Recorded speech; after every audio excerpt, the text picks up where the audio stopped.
Welcome back everyone. I hope you're all doing well. I'm excited to be back after my week-long trip to Singapore where I had the pleasure of attending the Singapore blockchain event. It was a fantastic experience and I'm looking forward to sharing some of the highlights and insights with you all in this week's episode. We'll also be diving into some of the latest trending stories and developments in the industry. So make sure to buckle up and get ready for an informative and exciting show. Without further delay, let's jump right in.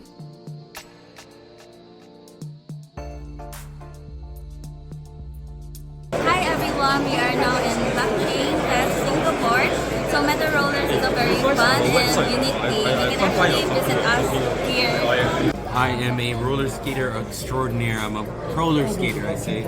Before I started doing this, a lot of people were like, it's not a thing. Like, a professional roller skater, what is that? It's whatever I want it to be. I skate, I create, I work with brands that kind of can coincide with my content. Sometimes it's stuff that wouldn't necessarily you think can, but I can promote anything on these things. So where are you based? I'm based in Toronto. I'm born and raised in Canada. My parents are Jamaican, but for some reason they chose to they skipped over all the hot stuff. So do you skate around the world? Or? Yes, I actually came from London, and before that I was in Scotland.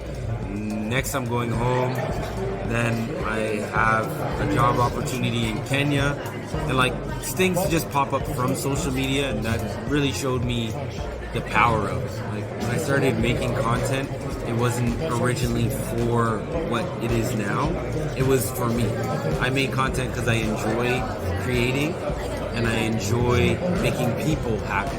That's what I do with my skating, that's what I do with my creating, on both sides of it, and it's become this thing that it's a win-win-win-win-win in every way, where it's like I'm doing what I love, people love it, and I'm also getting paid, and paid opportunities, travel opportunities, all these things that I want out of life from just out of nowhere.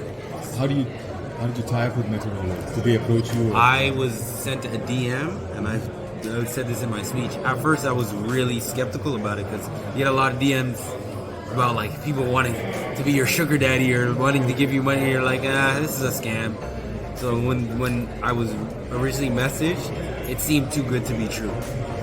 But it worked out, and I talked with Maya, the founder, and we had calls, we had everything, and I'm like, okay, this is becoming less skeptical and more like a believer in this. And the first time I got compensated, I was like, okay, this is real.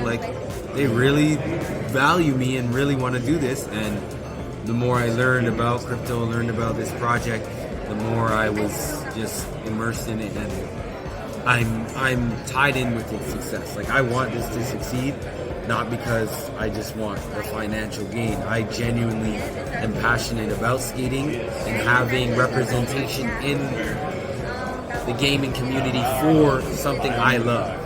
It's nice to see a game about something that you're passionate about in real life. There's not many roller skating games out there. It's not something that's super popular in a sense. Its popularity grew a lot with COVID, and I feel like a lot of people tapped into creative avenues, and that was something that popped up on your timeline, popped up on your For You page on social media. Oh, I used to roller skate. I've always wanted to try it. And so a lot of people picked it up because one thing we had during COVID is time.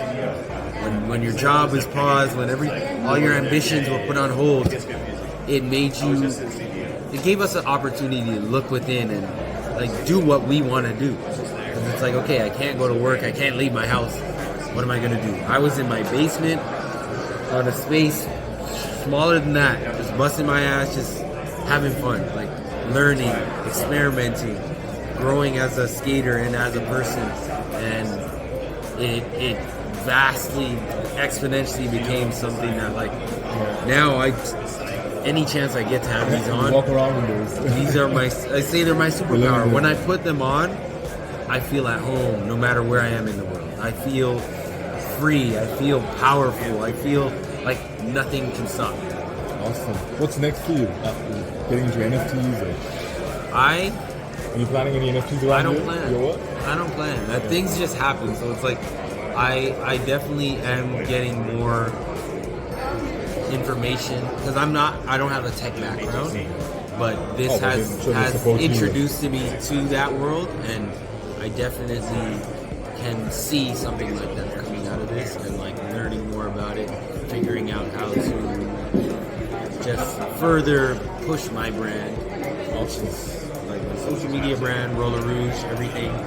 I started a company back home called Rollco Entertainment, and I'm centered around providing opportunities for skaters to work and do what I do, because I've done everything on my own.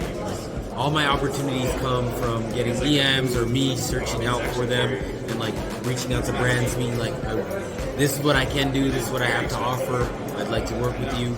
And I kind of do that for other skaters now on a smaller scale, just like give them a taste so they can see like, oh, this is fun, like I'm doing something fun and getting paid for it. It's a nice opportunity. Why not? Why not?